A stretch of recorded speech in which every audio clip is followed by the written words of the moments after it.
Boxing and classical music. You might not think those two disciplines go hand in hand, but actually they have a lot more in common when you take a minute to dig a little deeper.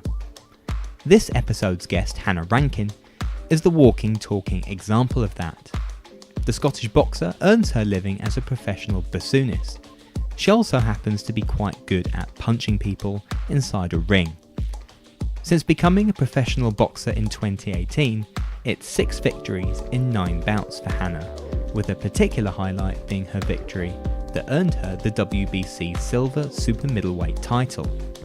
She also hit the headlines when she challenged American boxer Claressa Shields for the IBF, WBA and WBC middleweight titles, a fight that was broadcast on Sky Sports. Despite many predicting the American would knock her out, Hannah went the full 10 rounds before losing on a points decision.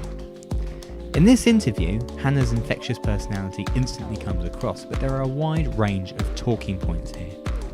From life growing up on a sheep farm, to the challenges of music and being a woman in boxing, there is plenty to discuss. Hannah also talks about how boxing helped her through grief as she lost her mum to cancer very suddenly shortly after taking up the sport. But there's one standout driving force in her career.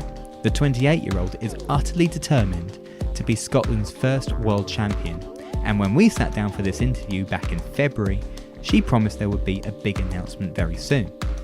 Sure enough, on March 11th, the news broke that Hannah would be fighting Sarah Curran in Paisley on June 15th for the IBO Super Welterweight title. For now though, why not kick back and listen to this amazing woman and her story in the sport that she adores.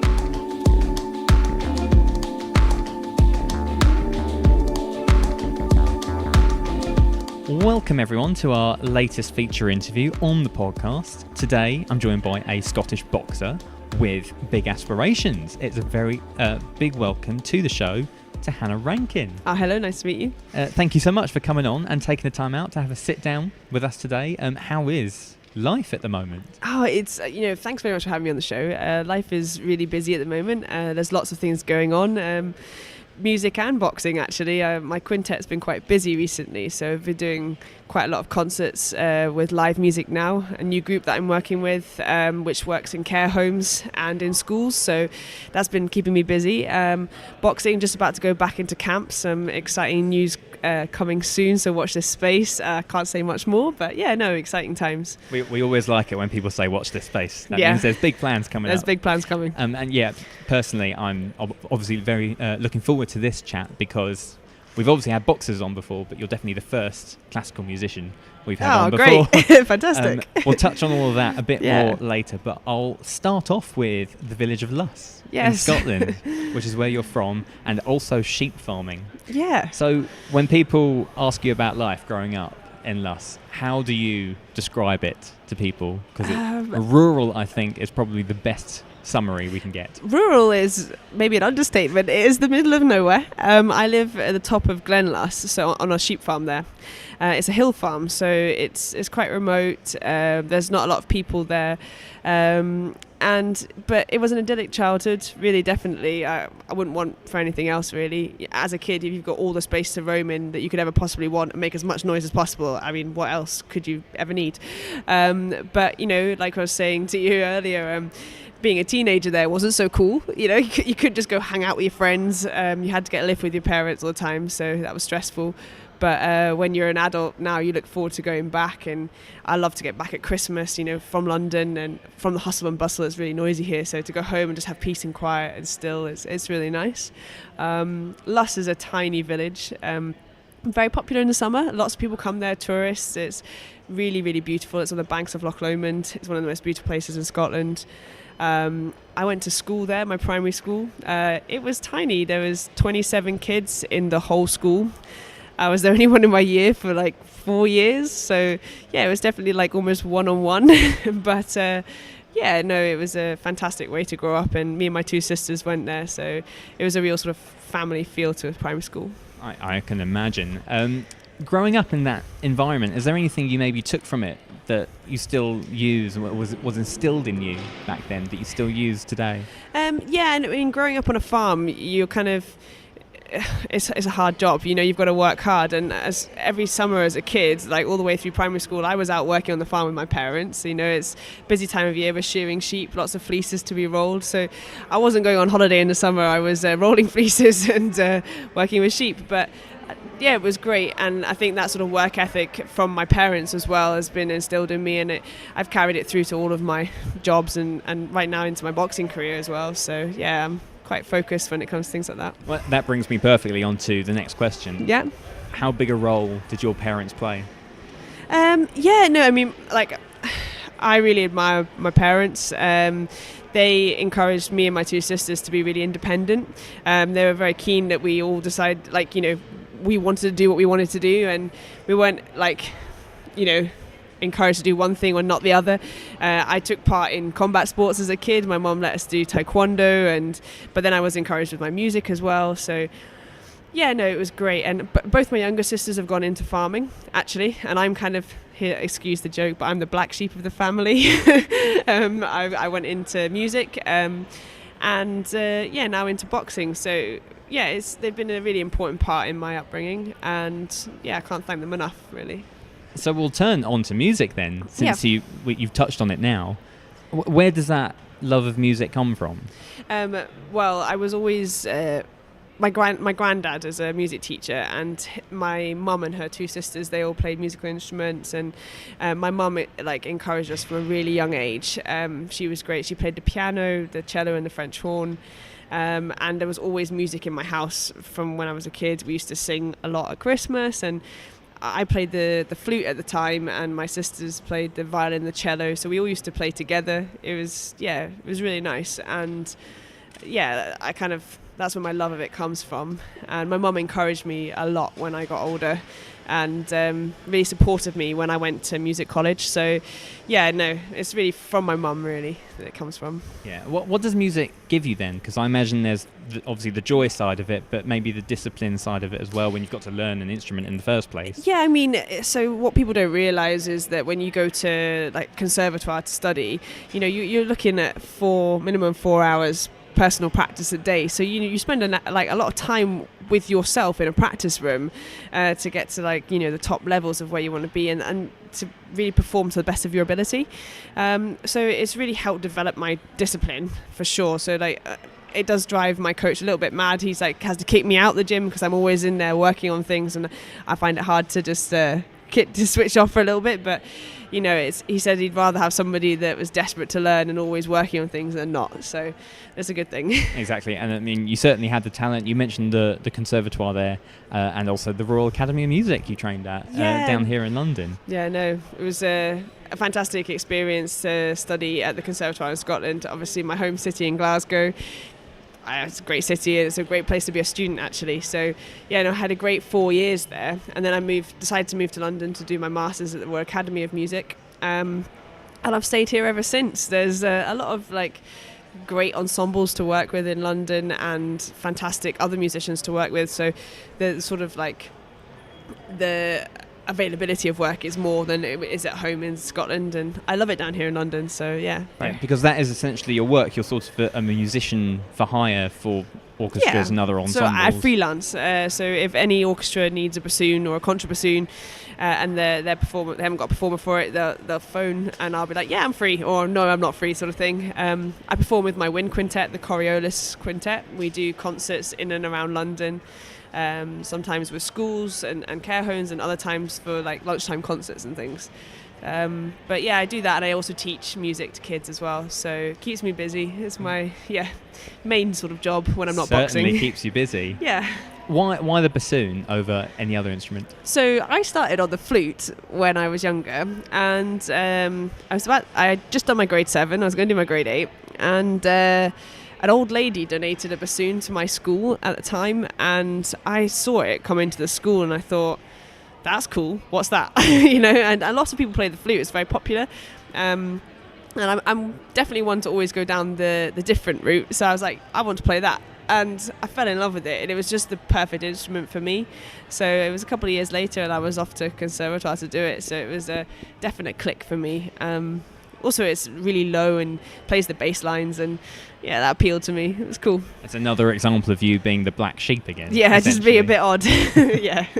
So then in terms of performances and things like that, what is it about them that just gives you that real buzz? Because I imagine it's a real adrenaline. Yeah, I think this is something that like I've carried over into my boxing world as well.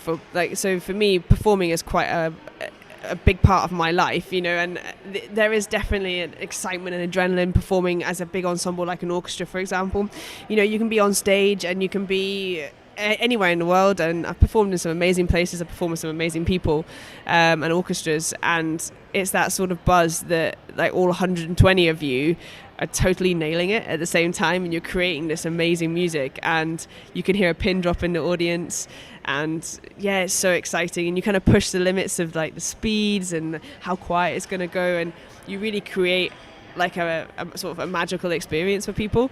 And when you finish, you're totally on a high, you know. When you finish a concert like that, the whole orchestra's on a high, and that sort of buzz is the same sort of feeling I get when I'm performing in the ring on fight night, you know. And when you get a win and you've just, yeah, it's great. It's an amazing feeling. Yeah, exactly. And this is where we tie it over into the boxing, considering we're a sports podcast and all. Yeah, definitely. Are you the type of person that thrives off that buzz? Oh yeah, I mean, obviously it's that sort of you're looking for that sort of outer body thing, you know. You're looking for that moment when you're quicker, you're faster, you're just beating them to the punch, and you're setting things up, and everything's starting to flow. And when you get into that sort of flow, it's an amazing feeling, and I thrive off that, obviously. And the adrenaline of like fighting in front of a big crowd, it's so exciting. So to boxing, you obviously mentioned you started combat sports in the taekwondo ranks, if you like. How does your first taste of boxing come about? So I did taekwondo when I was younger. I used to compete with my sister. I loved it. I actually stopped it because I was going into music, and my mum was like, I think it's probably not so wise to be getting kicked and playing the flute at the time. But then I was studying at the conservatoire in Glasgow. I just desperately wanted to do something for fitness, and it's probably terrible to say, but I just do it like normal gym. I do find it very boring.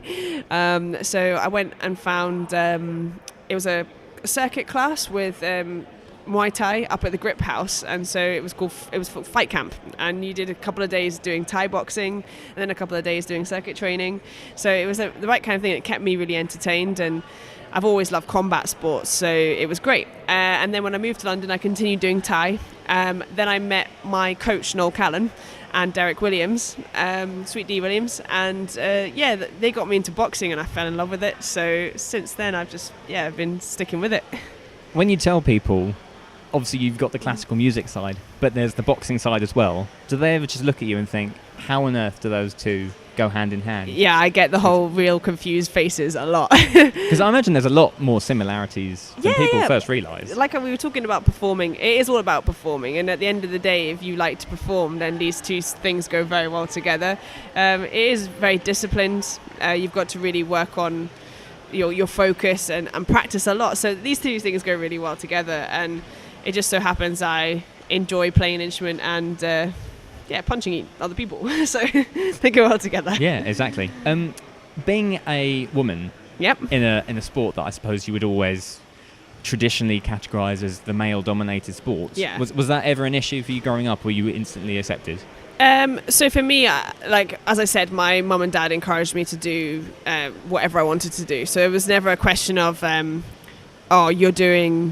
you can't do taekwondo because you're a girl, or you can't do like combat sports because of that.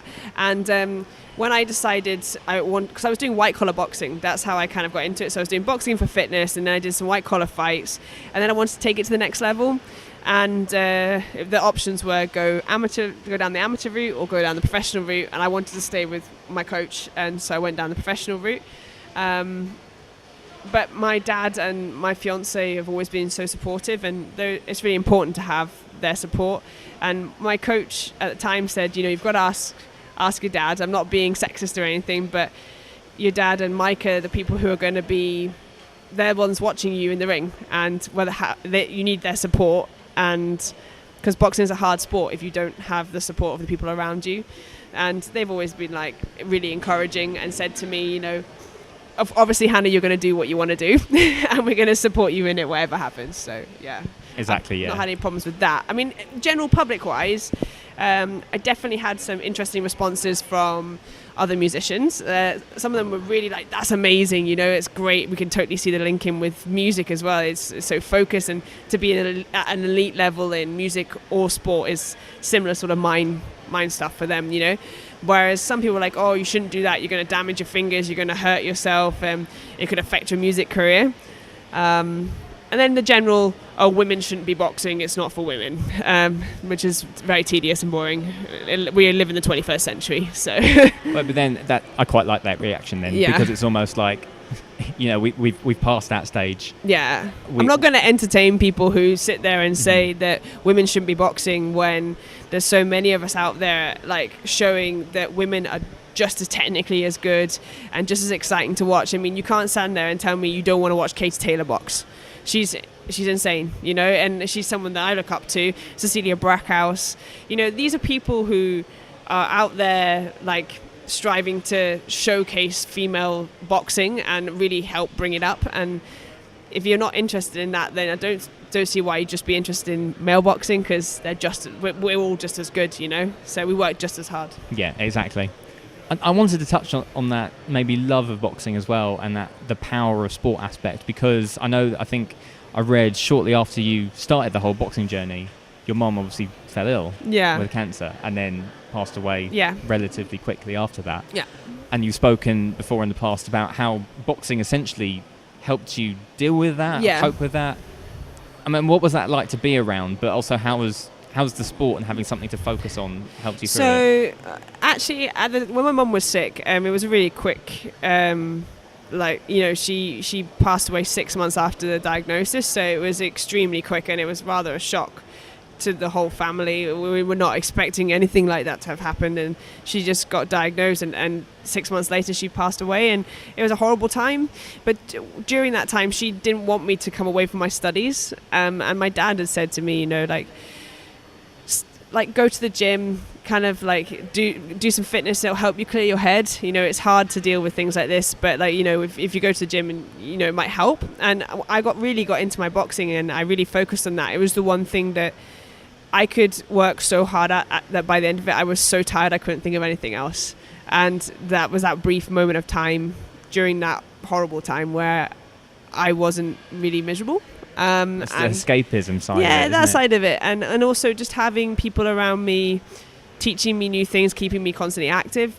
So I would say, like, through the time when she was sick, and then also through the grieving period, boxing was definitely something that helped me to have a focus and to help me get through that.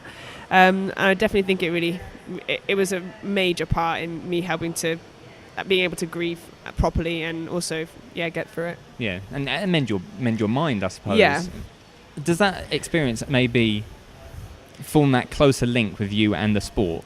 I think so. Like I've never really thought about it like that, but I think you're probably right. It's something that I know my mum would 100% back me in this. She was always a little bit crazy anyway, and she's like, she would expect me to do something crazy. All of her daughters, you know, but I think she'd be so proud to see all the stuff that I'm achieving in it. And also just, I think, the fact that it helped me so much to get through a really hard time in my life. I think I'm quite attached to it because of that. And it's something I can always turn to just to like switch off, you know, go and work on the bag and clear my head. It must be a real motivating factor. It definitely is, definitely. Mm-hmm. Now, obviously, turning pro, what's the difference? And I suppose what are the main challenges that you faced making that step up to turning pro? Because I think it was 2018 was your first year of being a pro. Yeah, exactly. So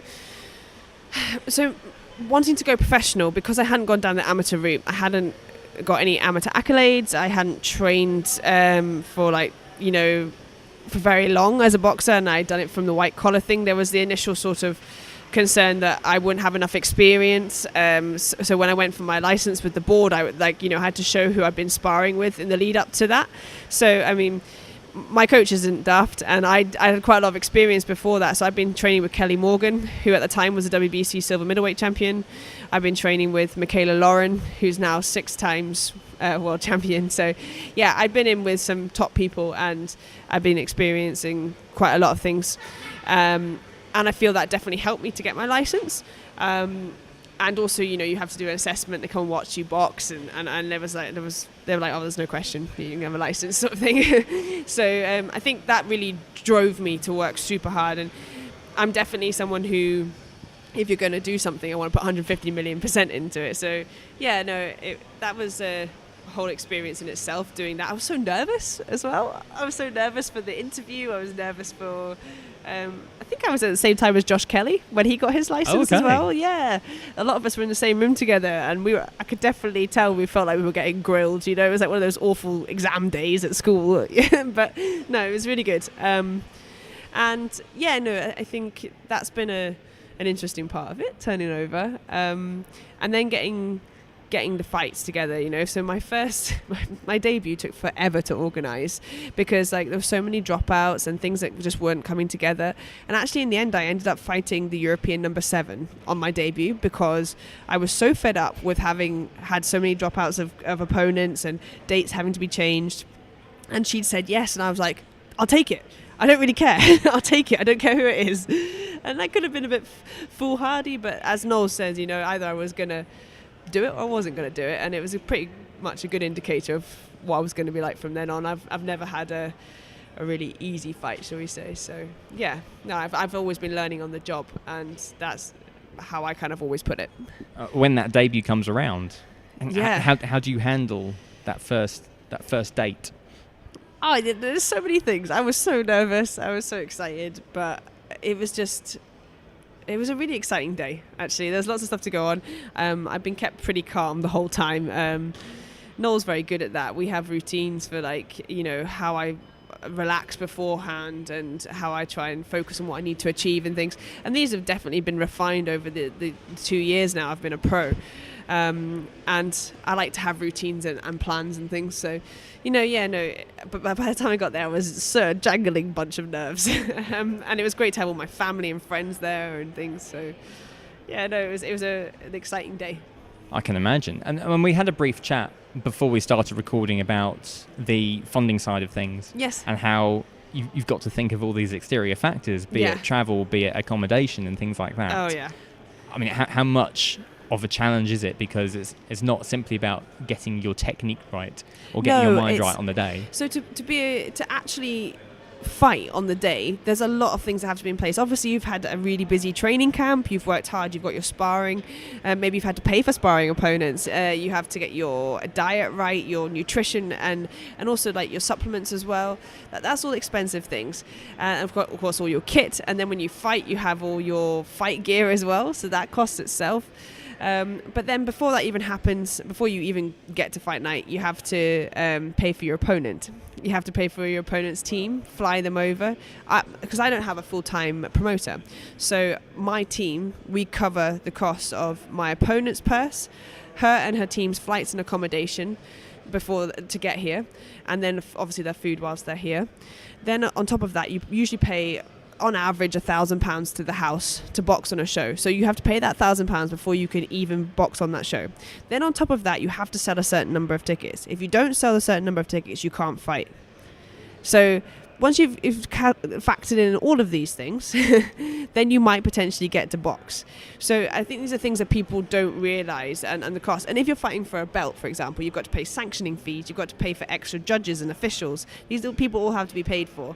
So there's a lot of hidden costs in boxing that people don't really know about and aren't really aware of. And I think they think, oh, that's nice, you're boxing. Maybe I can make it, maybe I can't. And you're sitting there thinking, please come. I really need you to buy tickets so I'm actually allowed to fight. And yeah, that's a whole side of it, which is quite stressful, really, to be honest. Yeah, I mean, when you list each single one, then it becomes infinitely longer than and anyone also, imagined. I think as well, like what people don't realise is it's more difficult for girls in some ways, because for us, we can't just phone up an opponent to come up from Portsmouth. I don't have that option.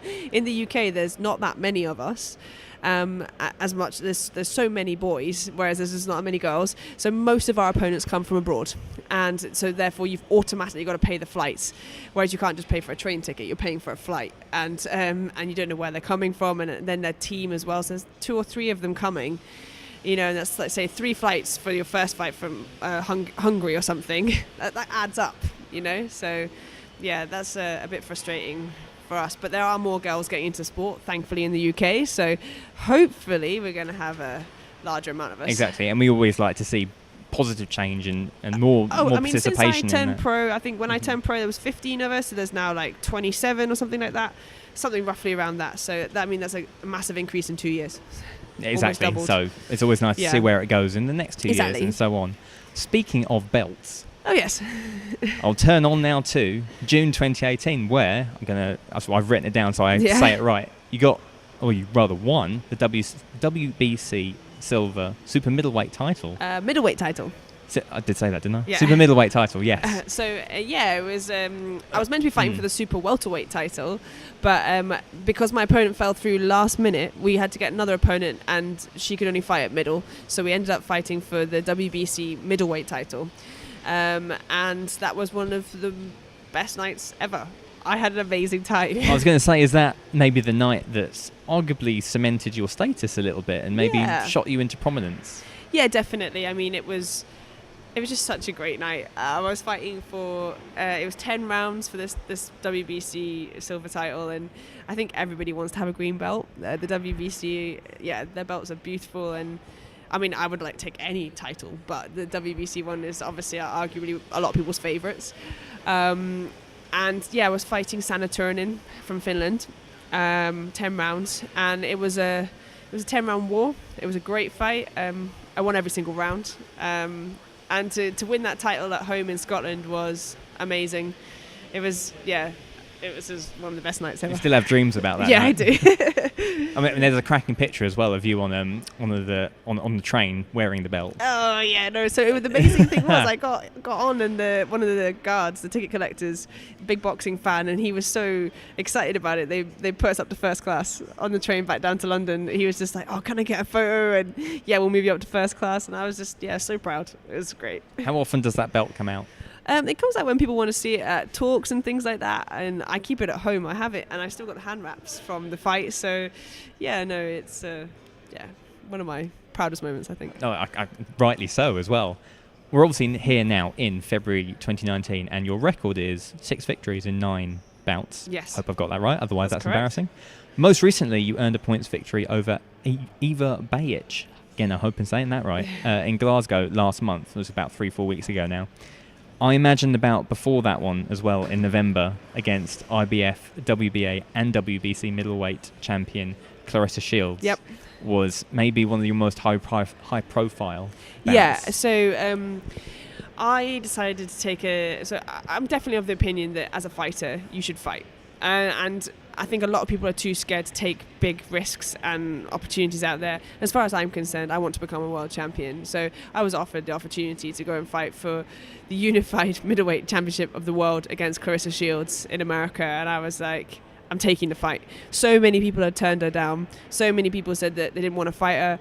And I just think it's ridiculous, Also, I'm one of the main training partners of Christina Hamer. Christina was meant to be fighting her for that fight, but she was sick. So I was like, I'll take the fight, And it's been it was a fantastic experience for me. It's raised my profile massively in the sport. The general consensus was everyone thought I was going to get knocked out, and everyone but me and my team. And even Shields predicted she was going to knock me out in 4 rounds. I knew it wasn't going to happen. It took the full 10 rounds. Yeah, it went the full 10 rounds, and I lost in a points decision. And I'm proud of my performance, and fighting at a weight class above where I normally fight anyway. And for me, it was just a fantastic experience. If she comes down to super welter, I would love that fight again. It's definitely something that I think we put on a great show for people. It was a great build up, and that's definitely something that we could do again if she comes down to my weight. So exactly. Obviously taking part in all of that and having huge. And it being so big. Yeah. What did you take away from it? Maybe from the publicity side of things, but also the fight itself. It was the first time I'd ever been on TV. It was shown on Sky Sports. I was on a Matchroom show, Matchroom USA with DAZN. We did lots of pre-fight filming with DAZN. They did a little bit of recorded a bit of my story, and that was an amazing thing. And I had to fly out to New York for a press conference. I mean, it's kind of the stuff that you only really dream about, and it was happening to me, and I can't believe that it did happen, on one hand, but then on the other hand, I've worked so hard to get into that position that it felt like all that hard work was really paying off. Claressa is, as you'll probably know, she's a 2-weight world champion. She's won 2 Olympic golds in boxing. So yeah, it was a great experience for me to go up against someone like that. But I showed that actually I belong up at that level, and that's what I've taken away from it. Really, like I just wasn't quite experienced enough, on the night. But it being my 7th fight ever, I think, or 8th fight, something like that, I think I did all right, to be perfectly honest. It was my 8th fight professionally and 12th fight ever, if you include my 4 white collar fights.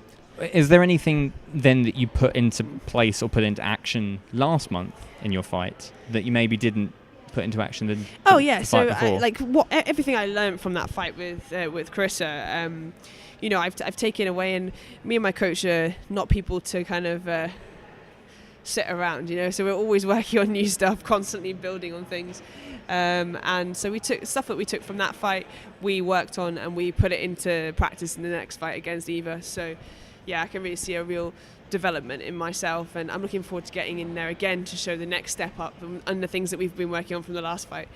So yeah, constant improvement is the goal. Now, and speaking of the next step up, 2019, the goal, as you said, is obviously to become Scotland's first ever female professional world boxing champion. And how do you go about doing that? Because you've obviously set up a fundraising page, but then you obviously mentioned the big announcements, but then it's actually organising those fights for you in the first place. So fighting for world titles there's a lot more things that people don't really realise. You've got to be in the right position to be fighting for it. I'm currently ranked 4 in the world by the WBC, the WBA and the IBF. WBO don't put out rankings. So that's an amazing achievement in itself. I'm really proud of that. But you have to work to get these opportunities offered to you. You have to take fights, you have to take risks, and us as a team, that's what we do. We've got some things in the pipeline, but the ultimate goal is to become world champion this year, and I definitely see that happening. And there are things in motion, hopefully, that are going to come off towards that, but I can't say much else. But then we'll turn to the fundraising page, and obviously is the fundraising aspect, and people, again, we talked about it before we started recording, it's people buying into you as a person rather than maybe a sport. And we mentioned it as this very British thing about how we're a little bit reserved, we're terrible. And we don't go out there and actually ask people for help when we need help. We don't know. In the UK especially, we're terrible for asking anybody to help us. Like, we'd rather suffer and be miserable than ask someone to help us out. And when I was in America, I learned a little bit about setting up a crowdfunding page. And I think that this is something that I thought, it can't hurt to try. And I suppose I swallowed a little bit of my own pride and said, I'm going to do it. I'm going to give it a go. And I've put it up, and I've had a great response so far. And I think it's a place. So it's on Sponsor Me. So that's the website. And if you go, like, for people who can't come to your fights but who support you as a fighter, or might want to just give you a little bit of help because they know you personally but they can't be there and they can't actually buy a ticket or whatever, their way of supporting you is maybe to put some money into your crowdfunding page, and then they feel like they're helping you without feeling like they've had to come up to you and be like, would you like some money? Because that was always really awkward especially in the UK. So it's that sort of platform where people can learn about me, learn about my journey and my goals for 2019, which is to become world champion. And when you go on the page, there's updates of what I've been doing, charities that I'm working with as a new ambassador, which is exciting, and also my recent fights and things about me that you can learn. So it's a kind of a way of getting a little bit of your profile out, and also giving people that opportunity or that platform to support you financially in your goals, to help pay for all the costs of training and traveling and sparring partners and nutritional things and everything like this. Exactly, and we look forward to seeing how that goes on this year. One thing I wanted to touch on as well, which I hadn't written down or planned for, but we were talking about it before, is the whole boxing being 50% sport and 50% entertainment. And obviously, even if I refer to just the two previous boxers we've had on this podcast, in Stacey Copeland and Siobhan Clark, two big personalities. Yeah. How natural is being a big personality to you? Was it something you maybe had to learn? Is that entertainment side of it? If you know me, you would know I'm a real chatterbox, and I'm very I just don't shut up. I've learned that in the last half hour. Yeah, no. I'm very sociable and I like people, but I'm normally not the kind of person who wants to be the center of attention. I have to be like in the performing zone to be wanting to do that, I definitely think that boxing is one of those things where the 50%, which is in the entertainment zone, is something that as a fighter you have to develop as well. My sort of top advice to anybody who wants to get into boxing is to get a little bit of experience, like on a platform where you have to speak or do some public speaking, or put yourself out there, because when the time comes and you have to step up. For me, one of the biggest ones was for the press conference in New York. I had to stand up there, all the cameras are on me, and I have to do a little bit of a speech and talk about my upcoming fight and speak to Claressa, who's sitting like four chairs down, and all the cameras are there and everyone's recording you, and it's you've got to be confident and you've got to show what you're going to do and how confident you are in your abilities, and if you get up there and you're really nervous and you can't do that, then it doesn't really bode well for your fight that's coming up. So I think that's something that boxing, people don't really associate with boxing, but it's actually quite a big part of it. I suppose being the centre of attention. Yeah. And have you warmed into that role? Do you maybe put on this character, this different persona now when the time comes? Yeah, definitely. I mean, for me, by the time you've got to the fight week, you're so in the zone anyway, and I couldn't have worked any harder, and I always work super hard in my training so that when I get to fight week I have the confidence of knowing I couldn't have worked harder. But it is a persona, you're showing your most confident side. That's the side that you might not necessarily show when you're just walking down the street or when you're with your family or something, but on fight night and on fight week you're showing off your kind of most confident side, and the side that it's kind of show off the best of yourself, really. And that's the thing that I've had to really work on, because 4 years ago, if you put me in the limelight and told me to speak to people, or it's kind of what I'd think of as showing off, it's not something that I'd actually naturally want to do, and I'm naturally quite shy. So it's something I've had to really work on. Again, that's that British thing, isn't it? That 100%. Naturally modest thing, yeah. Try and be modest. 1,000 times over. To finish off, I'll have a couple of sort of wider, bigger questions, if you like. Yeah. Obviously, being a woman in the sport you're in, how important is it that women's sport, in general, I suppose, is maybe becoming more accessible, be it from a participation standpoint or maybe from a viewpoint standpoint? Because you mentioned someone like Katie Taylor and what she's doing. Mm-hmm. Do you see yourself having a role to play a little bit like that? Definitely. And opening it up to others? Definitely. As a woman in sport, it's really important that you're showcasing your sport and sport in general as accessible to other girls who are growing up and who want to get involved, and maybe to the ones that don't necessarily want to get involved. I've recently just become an ambassador for the Active Communities Network. It's a fantastic charity that's getting young people into sport and also getting them to volunteer and teach other young people things. It's amazing, and there's been a real good intake of girls getting involved, and I'm really keen to be part of that, because I remember when I was at school, I was always desperate for PE. I couldn't wait to get into do PE, whereas the rest of the girls in my class were not interested. It wasn't cool to be into sport, whereas nowadays I'm hoping that sort of attitude can be changed, and that I can be an important part of that, because sport is so great for so many things. It's good for your health and well-being. It's also great to discover new skills about yourself, like working in a team. If you're in a team and you're playing football or you're playing hockey or something, or being independent and being disciplined. These are all things that, as human beings, the stuff that we really need to work on, and that can really help us in general life. And to do it with something fun like sport is, in my view, a great thing to do. Also it can really help confidence. I think if you're naturally quite a shy person, to get involved in a sport and learn something and work with other girls maybe, or even like a mixed group of people, can help you really grow your own confidence. So there's so many positives that come of it, and hopefully get more people involved as much as possible. Exactly, and that is a message we can certainly get behind. Obviously we're biased being a sports podcast, but I mean we bang on about it, and we have banged on about it in several episodes in the past, just what sport can do for you, and you're arguably a prime example of that as well. Actually, a funny when I went to study my masters at the Royal Academy of Music, one of the head sort of tutors was giving a speech, and he was saying to us that one of the things that stuck with me that he said was, I don't want to see you in a practice room all day, every day. I want to see you going out for a walk in the park. Go and find a sport that you like, that you play for an hour every day or every other day. Do something active, because you'd be amazed at the improvement in your playing when you've been out for an hour, cleared your head and come back. Sometimes staying in the practice room for 4 hours is actually a negative towards what you trying to develop your creative side, or just trying to get better, because you're not actually allowing your head space to think.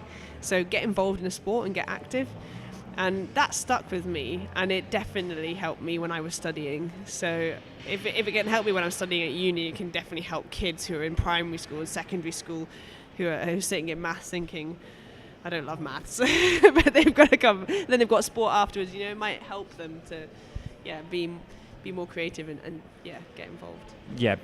Perfectly said. And with that, I think that's probably the perfect way to round off this interview. Thank you again so much for coming down and sharing your story on the podcast. Obviously a lot of themes and a lot of things we touched upon, thank you very much for having me. Personally, I really enjoyed it, and there's a lot of positive messages there, and when those announcements do come out, we look forward to seeing what happens afterwards. Definitely. I'll let you guys know as soon as I know. Obviously I think most people know as soon as we put it out, but I'll keep you all in touch, and thank you so much for having me. Thank you so much as well. Thank you.